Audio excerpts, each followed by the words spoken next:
Hello students, I'm Parul and I hope you all are fine. So today we will start the next chapter, that is forms of business organization.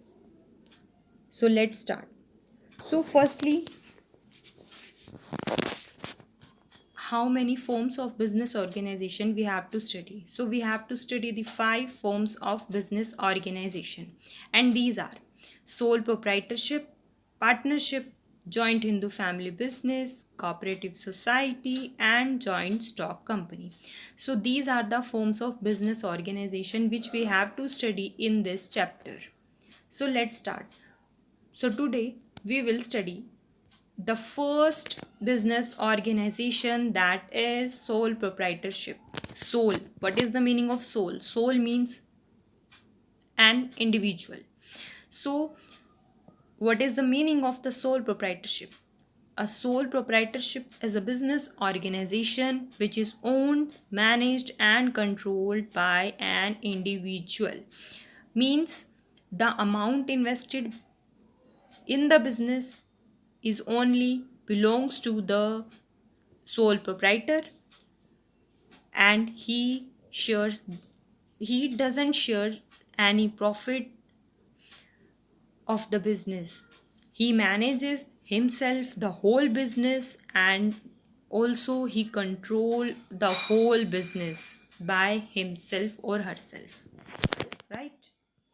So let's study the features of the sole proprietorship. The first feature is single ownership. Single ownership means the owner is a single person. So the business is owned, managed and controlled by a single person. The single person invested all the capital in the business. There is no other person in the business. Second feature, no separate legal entity. Means there is no act in which the sole proprietor have to register his business. So the business and the owner are the same. There is no difference between these two entities. So the owner and the business are not separate, they are same. The assets and the liabilities of the business belong directly to the individual who invests the capital and who is the owner of the business. Next feature, unlimited liability. Here, the individual is responsible to bear the business loss. His personal property is liable to pay the business loss. So the liability of the proprietor is unlimited. The owner is solely responsible for all the business debts. Next, full control. The whole business is owned, managed and controlled by an individual, by a single person. So one person controls all the business, all the operations, all the business activities. There are no partners, there are no other partners to consult, and the decisions are taken by him very quickly because there is no need for consultation. So we can make another feature point, that is quick decision making. Next, easy formation and closure. We have studied that there is no separate legal entity, right? So the business and the owner are the same, and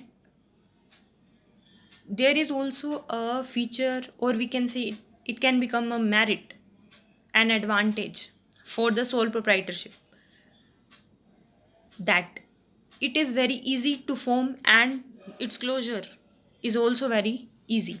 A sole proprietorship requires very little legal formalities. There are very less legal formalities to start, and the closure of the business can easily be done by the sole proprietor. No sharing of profits and losses. The whole profit, the whole loss belongs to that single person. So there are no sharing of the profits and losses. So all the profits and losses belongs to the single person, right? So let's analyze the merits and the demerits of the sole proprietorship. First merit, we have studied that it is easy to start and to close the business, that is sole proprietorship. Next, full control, the whole control is of sole proprietor, and he manages all the business, all the operations, and decision making is very quick, right? No sharing of profits. There is no requirement to share the profit with other person because he is the single owner and he has invested all this capital. And next, simple taxes, there are very easy uh, to pay the taxes of the business. Next, there are very few rules and regulations because there is no particular act to in which the sole proprietor has to register himself.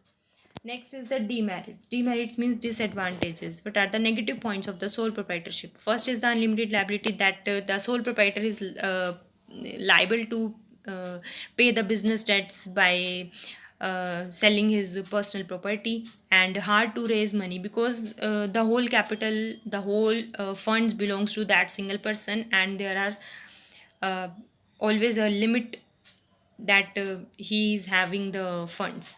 Next, all work on you, all the work depends on that single person. We can say that lack of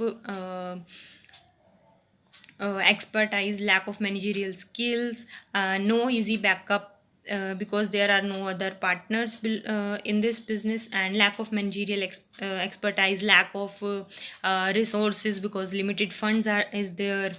So